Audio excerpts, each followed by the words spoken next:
السلام علیکم ورحمۃ اللہ وبرکاتہ. ان الحمد للہ نحمده ونستعینه ونستغفره ونعوذ باللہ من شرور انفسنا ومن سیئات اعمالنا. من يهده الله فلا مضل له ومن يضلل فلا هادي له. ونشهد ان لا اله الا الله وحده لا شريك له ونشهد ان محمدا عبده ورسوله. يا ايها الذين امنوا اتقوا الله حق تقاته ولا تموتن إلا وأنتم مسلمون. يا أيها الذين آمنوا اتقوا الله وقولوا قولا سديدا يصلح لكم أعمالكم ويغفر لكم ذنوبكم ومن يطع الله ورسوله فقد فاز فوزا عظيما. يا أيها الناس اتقوا ربكم الذي خلقكم من نفس واحدة وخلق منها زوجها وبث منهما رجالا كثيرا ونساء واتقوا الله الذي تساءلون به والأرحام إن الله كان عليكم رقيبا. أما بعد فإن خير الحديث كتاب الله وخير الهدي هدي محمد صلى الله عليه وسلم وشر الأمور محدثاتها وكل محدثة بدعة وكل بدعة ضلالة وكل ضلالة في النار. اللهم صل على محمد وعلى آل محمد كما صليت على إبراهيم وعلى آل إبراهيم إنك حميد مجيد. اللهم بارك على محمد وعلى آل محمد كما باركت على إبراهيم وعلى آل إبراهيم إنك حميد مجيد. رب اشرح لي صدري ويسر لي أمري واحلل عقدة من لساني يفقهوا قولي. اللهم رب زدنا علما اللهم رب زدنا فهما اللهم رب زدنا علما. سبحانك لا علم لنا إلا ما علمتنا إنك أنت العليم الحكيم. أعوذ بالله السميع العليم من الشيطان الرجيم. الله ولي الذين آمنوا يخرجهم من الظلمات إلى النور والذين كفروا أولياؤهم الطاغوت يخرجونهم من النور إلى الظلمات أولئك أصحاب النار هم فيها خالدون. ألم تر إلى الذي حاج إبراهيم في ربه أن آتاه الله الملك إذ قال إبراهيم ربي الذي يحيي ويميت قال أنا أحيي وأميت قال إبراهيم فإن الله يأتي بالشمس من المشرق فأت بها من المغرب فبهت الذي كفر والله لا يهدي القوم الظالمين. ہر قسم کی حمد و ثنا تعریف کبریائی وحدائی یکتائی شہنشاہی بادشاہی ہمارے اللہ ذوالجلال کی ذات پاک کے لیے ہے، جو اللہ ہمیں کھلاتا ہے پلاتا ہے، ہماری ساری ضروریات کو پورا کرتا ہے، ہمارے مسائل کو حل کرتا ہے اور جس کے سامنے ہم اپنی چھوی کو دکھاتے ہیں. درود السلام آقائے دو جہاں سرور دو انبیاء سید کونین امام المجاہدین امام المتقین خاتم النبیین جناب محمد رسول اللہ صلی اللہ علیہ وآلہ وسلم کی ذات اقدس کے لیے، جن کے باعث ہمیں رشد و ہدایت ملی اور آج ہم لوگ مسلمان ہو کر کے اللہ کی بارگاہ میں اپنا سر جھکانے آئے ہیں، اور وہ محبوب جنہیں اللہ نے اس کائنات میں رحمت للعالمین کا لقب دے کر کے بھیجا ہے اور جو ساری کائنات کے لیے رحمت بن کے آئے ہیں. معزز محترم مکرم بھائیوں بزرگوں اور دوستوں، اسلامی روحانی ماں اور بہنوں، ابراہیم علیہ السلام کی سیرت کے حوالے سے گفتگو جاری تھی.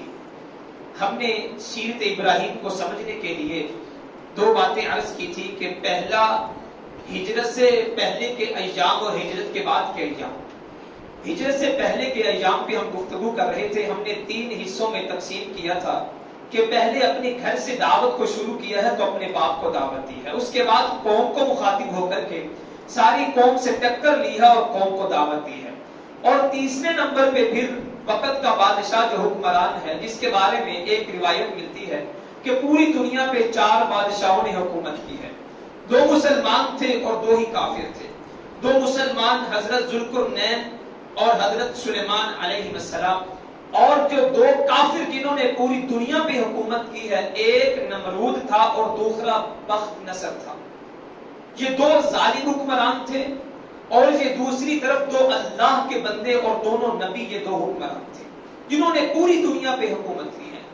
ابراہیم علیہ السلام نمرود کے دربار میں پہنچے کیسے؟ آپ نے اسے دین کی دعوت دی کیسے؟ آپ نے اسے اللہ کا تعارف کروایا کیسے؟ بہت بڑا سوال ہے. ایک پوری دنیا کا بادشاہ ہو اور کہا جاتا ہے کہ اس نے 400 سال حکومت کی ہے. اتنا بڑا بادشاہ 400 سال پوری دنیا پہ حکومت کی، اور یہ بابل میں تھا، عراق کے علاقے میں تھا. اتنا بڑا جو بادشاہ تھا، آخر اتنے بڑے بادشاہ کے دربار میں پہنچنا آسان تو نہیں ہے. ابراہیم علیہ السلام اس کے خاص آدمی تھے، بڑے ہی خاص تھے. ابراہیم علیہ السلام کا باپ بہت ہی خاص آدمی تھا اور اس سے بڑا اس بادشاہ کا کوئی وزیر بھی نہیں تھا. لیکن چونکہ باپ پہلے مخالف تھا، قوم سے ٹکر لے چکے تھے، اب نمرود کے دربار میں پہنچنا کیسے تھا، یہ بہت بڑا سوال ہے. مفسرین کے دو اقوال ہیں. پہلا قول یہ ہے کہ جب ابراہیم علیہ السلام کو آگ میں پھینکا گیا تو آگ سے جب صحیح سالم باہر نکل آئے اور نمرود کے الفاظ تھے کہ ہم نے تو اتنی آگ جلائی تھی اسے ڈرانے کے لیے، چلو آگ کو دیکھیں گے، آگ کو دیکھ کر کے ڈر جائے گا اور ڈرنے کے بعد یہ اپنے موقف سے ہٹ جائے گا اور ہماری بات کو قبول کر لے گا. لیکن آگ جلائی، اتنا ایندھن ہم نے ضائع کر دیا اور جب آگ میں پھینکا آگ نے سے کچھ بھی نہیں کہا. آخر یہ کون ہے؟ اسے آگ نے کچھ نہیں کہا. اتنا پکا ایمان، اتنا مضبوط ایمان، یہ کون سا انسان ہے؟ اسے میرے دربار میں لایا جائے، میں اس سے بات کرنا چاہتا ہوں. ایک طرف یہ قول ہے اور دوسری طرف زید بن اسلم رحمہ اللہ کا ایک قول ہے. کہتے ہیں کہ نمرود اس کے پاس خزانے تھے، جو بھی رزق چاہتا تھا اس کے پاس آتا تھا، جسے بھی ضرورت پڑتی تھی کھانے کی، دانے کی، کسی چیز کی بھی اس کے پاس آ کے مانگا کرتا تھا. اور یہ کرتا کیا تھا؟ یہ چونکہ بادشاہ تھا، یہ اسے پوچھتا تھا من ربک کا، تیرا رب کون ہے؟ اور لوگ کہتے تھے ہمارا رب آپ ہیں، ہم آپ کے سامنے سجدہ کرتے ہیں. اور جو لوگ آتے تھے اس کے سامنے سجدہ ریز ہوا کرتے تھے. ابراہیم علیہ السلام کے گھر میں واقع ہوا، آپ بھی اس کے دربار میں پہنچے اور جا کر کے جب کھانا مانگا اس نے پوچھا من ربک، ابراہیم تیرا رب کون ہے؟ ابراہیم علیہ السلام نے کہا ربی اللہ ربی الذی یحیی و یمیت، میرا رب اللہ ہے. اس نے پوچھا اللہ کون ہے؟ پھر آگے سارا مکالمہ جو رب نے قرآن میں بیان کر دیا. دو اقوال ملتے ہیں. لیکن اس سے پہلے الم تر الی الذی حاج ابراہیم، اس آیت سے پہلے اللہ ولی الذین آمنوا یخرجهم من الظلمات الی النور، جن لوگوں کا اللہ دوست بن جاتا ہے، جن لوگوں کو اللہ قریب کر دیتا ہے، جن لوگوں سے اللہ کی دوستی ہو جاتی ہے، اللہ تعالیٰ پھر ان لوگوں کو اندھیروں سے نکال کے روشنی کی طرف لے آتے ہیں. اللہ انہیں ذلیل نہیں کرتے، اللہ انہیں برباد نہیں کرتے. اللہ پہ توکل، اللہ پہ بھروسہ اگر انسان کا قائم ہو جائے، اللہ کے نبی صلی اللہ علیہ وسلم نے اسی لیے فرمایا اگر تمہارا توکل پرندوں کی طرح ہو جائے، کس طرح پرندے صبح نکلتے ہیں خالی پیٹ، خالی چونچے، اللہ پہ توکل کر کے، جب شام کو گھر لوٹتے ہیں پھر خالی چونچے ہوتی ہیں لیکن پیٹ خالی نہیں ہوتے. پیٹ خالی کیوں نہیں ہوتے؟ جس اللہ نے آج کھانے کو دیا ہے وہی اللہ کل بھی کھانے کو دے گا. چونچے خالی، پاؤں خالی، کیوں؟ انہیں معلوم ہے کل کا لے کے نہیں جانا، کل کا جوڑنا نہیں ہے. جس اللہ نے آج بھوکا نہیں رکھا وہ اللہ کل بھی بھوکا نہیں رکھے گا. یہ ہے اللہ پہ توکل. لوگوں اگر تمہارا توکل بھی پرندوں کی طرح ہو جائے، اللہ تمہیں بھی پرندوں کی طرح رزق دینا شروع کر دے، تم صبح نکلو بھوکے مارے ہوئے، اللہ تمہارے لیے رزق کا بندوبست کر کے جب شام کو گھر لوٹو تمہارے پیٹ اللہ کی نعمتوں سے بھرے ہوئے. ابھی کی بات ہے، اللہ تعالیٰ انسان کے ایمان کو مضبوط کرنے کے لیے یہ باتیں سکھاتا ہے. ابھی میں اڈے پہ اترا تو پہلے میرا اصول یہ ہے کہ میں جو بھی رکشے والا مل جائے اسے کہتا ہوں بھائی وہاں جانا ہے، وہ کہتا ہے جی 150 200، میں کہتا ہوں ٹھیک ہے یار گرمی ہے. چونکہ آج ایسے ہی ذہن نے کام کیا، ویسے ہی بس عادتاً نہیں، اچانک ذہن میں آیا کہ بندے کو میں نے روکا کتنے پیسے، کہتا ہے جی 180 روپے. میں نے کہا یار 120 لینا، 130 لینا، کہتے مناسب نہیں. حافظ صاحب جانا ٹھیک ہے، نہیں جانا تو ناسی، پتہ نہیں بہت ہی گرمی چڑھی سی. میں نے اخلاق دیکھا، میں پیچھے ہٹ گیا. مسئلہ پیسوں کا نہیں تھا، اس کے اخلاق کا مسئلہ تھا. اب جب میں پہلے آتا ہوں تو ہر رکشے والا 150 مانگتا ہے، 160 مانگتا ہے. اللہ کی کرنی ایسے ہوئی، میں جس کو بھی روک کے پوچھتا کہتا 200 210 220. میں بڑا حیران ہوا. پھر میں دل سے کیا یار وہی چنگا سی، چلو 10 بھی کٹتے ہیں ایسی. لیکن ابھی میں وہاں کھڑا ہوں صرف کس لیے، ایسے ہی دل میں بات آئی کہ یار آج اتنے پیسوں میں جانا ہے. تھوڑی دیر کے بعد ایک بزرگ سفید داڑھی، حافظ صاحب کہاں جانا ہے؟ میں نے کہا جی ٹول ٹیکس پہ استریانہ روڈ پہ جانا ہے. کتنے پیسے؟ کہتا ہے جی 130 روپے. میں بیٹھ گیا. میں نے رستے میں پوچھا بزرگوں آپ نے، میرے ہر رکشے والے نے 200 مانگا، 250 مانگا، آپ نے 130 مانگے. وہ کہنے لگے بیٹا میں صبح گھر سے نکلا ہوں 10 بجے، میں نے نیت کی تھی اللہ میں نے اپنی دیہڑی پوری کر کے اپنا کھانا رزق پورا کر کے جمعہ اپنے محلے کی مسجد میں پڑھنا. قاری صاحب میں گھر سے نکلا, اللہ نے مجھے 3 سواریاں دے دی 300 روپے والی. ابھی میں واپس جا رہا ہوں, میرا گھر بھی ادھر ہے. جب میں نے آخری سواری کو اتارا میں نے نیت کی اللہ اگر تو سواری دینے کا تو ٹھیک ہے, ورنہ میرے جمعے کا ٹائم ہو رہا ہے, میں نے جمعہ گھر جا کے پڑھنا ہے. قاری صاحب میرا گھر بھی ٹول ٹیکس کی طرف ہے, آپ نے جتنے پیسے دے سکتے ہیں دے کے بیٹھ جائیں, چونکہ میں نے جمعہ گھر جا کے پڑھنا ہے. میں نے کہا بزرگوں مسئلہ اب مجھے سمجھ آیا ہے, رکشے والے 200 مانگ رہے تھے, میں بیٹھ نہیں رہا تھا. اللہ نے جو آپ کے ذمہ رزق لکھ دیا تھا آپ نے لینا تھا, اور اللہ نے آپ کی نیت کو بھی پورا کرنا تھا کہ اللہ جمعہ میں اپنے محلے کی مسجد پہ جا کے پڑھنا. جب انسان اللہ پہ توکل کر لیتا ہے, اور آج واقعہ میں بھی جمعے سے پہلے اترا اور سوچ رہا تھا اللہ تیری نعمتیں اور تیرا شکر کیسے ادا کیا جائے, اتنا توکل اللہ, اور بزرگ کا واقعہ تن توکل. اللہ ولی الذین, لوگ جب تم اللہ کے دوست بن جاتے ہو اللہ تمہارے لیے اندھیروں سے نکل کے روشنی کی طرف آنے کے راستے آسان کر دیتا ہے. والذین کفروا اولیاءهم الطاغوت یخرجونهم من النور الى الظلمات, اور وہ لوگ جو کفر کرتے ہیں ان کے جو ولی ہیں ان کے جو دوست ہیں وہ کیا کرتے ہیں, یخرجونہم من النور الى الظلمات, وہ انہیں روشنی سے نکال کر کے اندھیروں کی طرف لے جاتے ہیں. کافر, اللہ کا باغی, اللہ کا نافرمان تمہیں روشنی نہیں دے سکتا, تمہیں نور نہیں دے سکتا, تمہیں راہ ہدایت نہیں دے سکتا. راہ ہدایت اللہ کے پاس ہے. اللہ کن کو دیتا ہے, اللہ انہی کو دیتا ہے جن سے اللہ کو محبت ہو جاتی ہے. اب اسی آیت کے بعد 3 واقعے, کاش ہم نے قرآن کو ذرا کھول کے پڑھا ہو, ہم نے قرآن کے سینے میں اتر کر کے کبھی گہر تلاش کیے ہو. اسی آیت کے بعد اللہ نے 3 واقعے مثال کے طور پر پیش کر دیے. پہلا واقعہ ابراہیم اور نمرود کا مکالمہ, کہ لوگوں دیکھو ابراہیم میرا دوست تھا, ابراہیم سے مجھے محبت تھی, میں نے پہلے آگ سے بھی نکالا ہے, اور میں نے ابراہیم علیہ السلام چونکہ پہلے ہی راہ ہدایت لے چکے تھے, لیکن میں نے ابراہیم علیہ السلام کے دل کی تسکین کے لیے یہ مثال پیش کر رہا ہوں. 3 واقعے اس ایک آیت کے بعد اللہ نے بیان کر دی. پہلا واقعہ الم تر الی الذی حاج ابراہیم فی ربی ان آتاہ اللہ الملک, یہ نمرود کے ساتھ جو ابراہیم علیہ السلام کا مکالمہ ہے اللہ قرآن میں بیان کر رہے ہیں. الم تر, پیارے حبیب, الم تعلم, کیا آپ نے جانا نہیں, آپ نے غور و فکر نہیں کیا, آپ نے اس بات میں سوچا نہیں, الی الذی حاج ابراہیم, اس شخص کے بارے میں جس نے ابراہیم علیہ السلام سے جھگڑا کیا. اب دیکھو توحید کتنا مشکل کام ہے, توحید کو لے کر کے چلنا, توحید کے اوپر کار بند رہنا, ایک اللہ کی عبادت کا اعلان کرنا کتنا مشکل ہے. پہلے باپ گھر سے دھکے دے کے نکالے, پھر قرآن کہتا ہے وحاجہ قوم, پھر پوری قوم ابراہیم سے جھگڑا کرے. اب تیسرے نمبر پہ ابراہیم علیہ السلام نے نمرود کو دعوت پہنچانی ہے, تو پہنچانی کیسے ہے؟ جب دعوت پہنچانے کا سوچا قرآن کہتا ہے الم تر الی الذی حاج ابراہیم, وقت کا بادشاہ بھی جھگڑا کر رہا ہے, بازو تیرا توحید کی قوت سے کمی ہے, اسلام تیرا تیز ہے تو مستفوی ہے. ارے انسان, اگر تیرا توحید کی قوت سے بازو کبھی ہو, تیرے بازو میں طاقت ہو, یاد رکھ پھر تیرا دیش پاکستان نہیں, فیصلہ آباد نہیں, اسلام تیرا دیش ہے. جہاں جہاں اسلام ہے وہاں وہاں جا, اللہ کے دین کا پرچار کر. تو مستفوی ہے, اللہ کے رسول صلی اللہ علیہ وسلم کا ماننے والا ہے. اگر مکہ میں تیری نہیں چلی مدینہ میں چلا جا, اگر مدینہ میں نہیں چلی ہجرت کرتا رہے, ہجرت کر کر کے اپنے اللہ کے دین کا غلبہ کرتا رہے. کیوں؟ بازو تیرا توحید کی قوت سے کمی ہے, اسلام تیرا دیش ہے تو مستفوی ہے. باپ نے نہیں مانی کوئی بات نہیں, قوم نے جھگڑا کیا کوئی بات نہیں, وقت کے بادشاہ کے دربار میں چلے گئے. کس لیے؟ اللہ کی توحید کی.